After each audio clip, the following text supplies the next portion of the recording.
গল্পে গল্পে বিসিএস প্রস্তুতি পর্ব ৯। গল্পে গল্পে বিসিএস প্রস্তুতিতে আমাদের আজকের বিষয়বস্তু ১২০১ থেকে ১৩৫০ বাংলা সাহিত্যে অন্ধকার যুগ বিতর্ক। গল্পে রূপ দিয়েছেন মোহাম্মদ আনোয়ারুল হক খান। বিসিএস প্রস্তুতিকে সহজ ও আকর্ষণীয় করার জন্য এটি একটি প্রয়াস।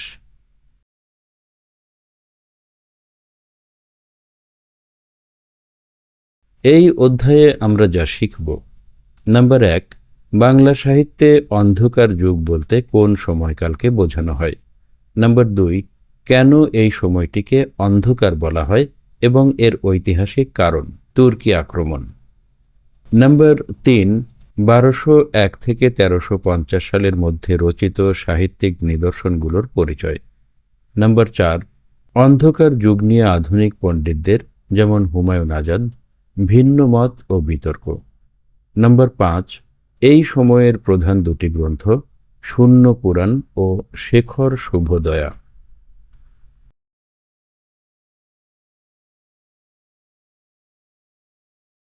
লোডশেডিং হয়েছে, চারদিকে নিচ্ছিদ্র অন্ধকার। আমি মোমবাতি খুঁজতে গিয়ে ড্রয়িং রুমের একটা ফুলদানি উল্টে ফেললাম। ঠিক তখনই অন্ধকার থেকে আশরাফ ভাইয়ের কণ্ঠ শোনা গেল, ভেঙেছ? আমি একটু ভয় পেয়ে বললাম, আশরাফ ভাই, আপনি ওখানে বসে আছেন, অন্ধকার ঘরে কি করছেন? আশরাফ ভাই শান্ত গলায় বললেন, অন্ধকারকে অনুভব করছি। হিমেল, তুমি কি জানো একটা জাতির ইতিহাসে ১৫০ বছর ধরে যদি কোনো বাতি না জ্বলে তবে সেই জাতি কেমন হয়? তারা হয় অন্ধ। আজ আমাদের পড়ার বিষয় হল বাংলা সাহিত্যের সেই বাতিহীন সময়, অন্ধকার যুগ। আমি একটা মোমবাতি জ্বালিয়ে তার সামনে বসলাম। মোমের আলোয় আশরাফ ভাইয়ের মুখটা রহস্যময় দেখাচ্ছে। তিনি বললেন, বিসিএস ক্যাডার হতে চাও অথচ অন্ধকারকে চেনো না, তা তো হয় না। লিখো, বাংলা সাহিত্যের অন্ধকার যুগ হল ১২০১ থেকে ১৩৫০ সাল। আমি ডায়েরিতে লিখলাম। জিজ্ঞেস করলাম, আশরাফ ভাই, এই সময়টাকে অন্ধকার কেন বলা হয়? মানুষ কি তখন কবিতা লিখত না?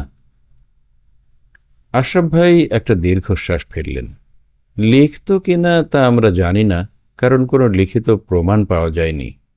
১২০৪ সালে ইখতিয়ার উদ্দিন মুহাম্মদ বিন বখতিয়ার খলজি বাংলা জয় করলেন।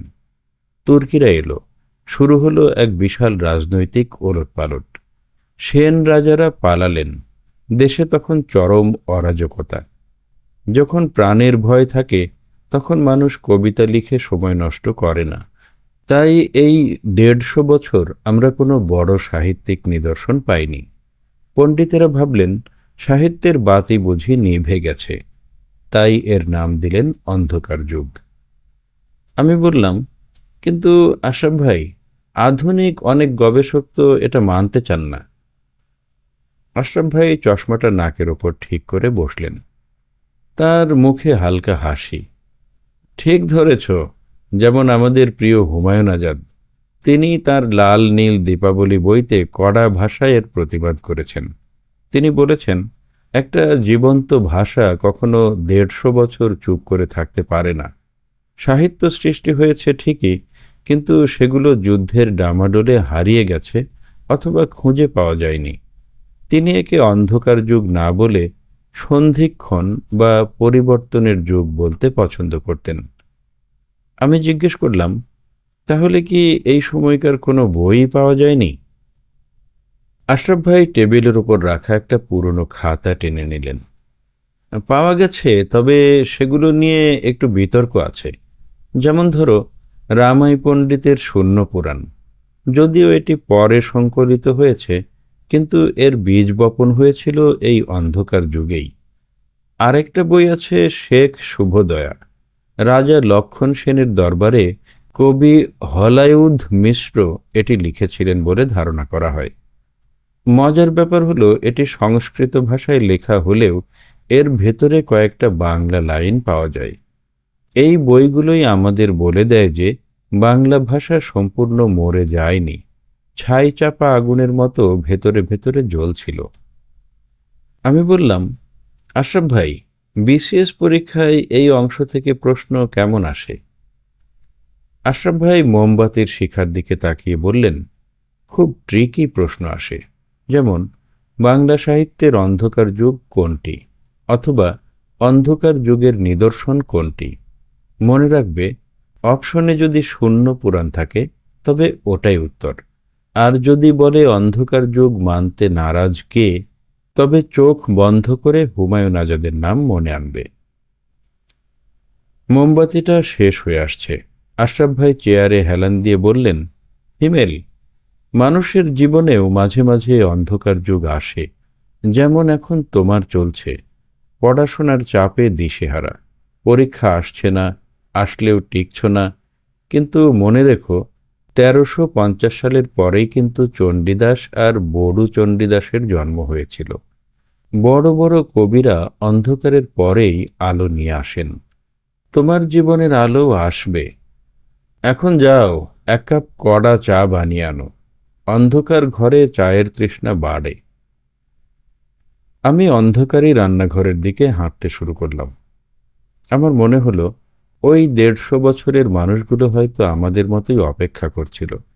কবে একটা বড় কোনো কাব্য লেখা হবে, কবে আবার শান্তি ফিরবে। সাহিত্য আসলে শান্তির ফসল। ঝড়ের মধ্যে ফসল ফলে না।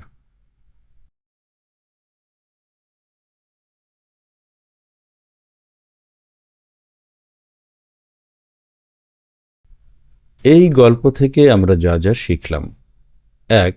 সময়কাল। বাংলা সাহিত্যের অন্ধকার যুগ বলা হয় ১২০১ থেকে ১৩৫০ খ্রিস্টাব্দ পর্যন্ত সময়কে। ২. ঐতিহাসিক প্রেক্ষাপট।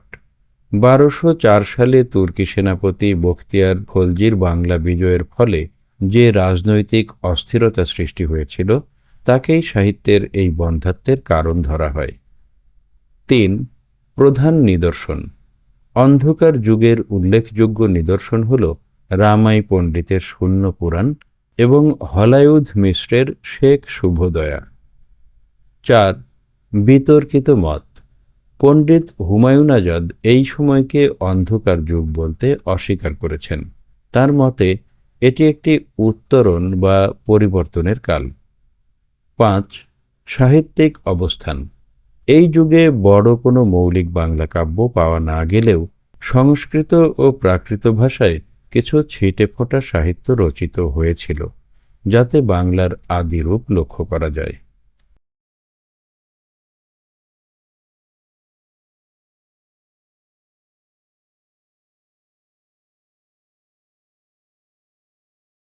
ভালো প্রিপারেশনের জন্য আমাদের স্টোরি টেলিংগুলো একাধিকবার শুনুন।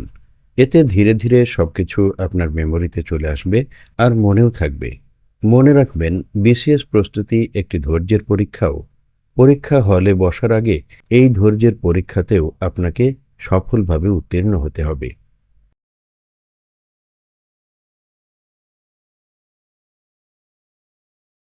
এমসিকিউ প্রশ্ন। প্রশ্ন: বাংলা সাহিত্যের কোন সময়কালকে অন্ধকার যুগ বলা হয়? ক. ৬৫০ থেকে ৯৫০ খ্রিস্টাব্দ। খ. ১২০১ থেকে ১৩৫০ খ্রিস্টাব্দ। গ. ১৭৬০ থেকে ১৮৬০ খ্রিস্টাব্দ। ঘ. ১৮০১ থেকে ১৮৬০ খ্রিস্টাব্দ। উত্তরটি কমেন্টে লিখুন আর চ্যানেলটি সাবস্ক্রাইব করে আমাদের সাথেই থাকুন। বিসিএস ও সরকারি চাকুরির প্রস্তুতিতে আমাদের সাথেই থাকুন।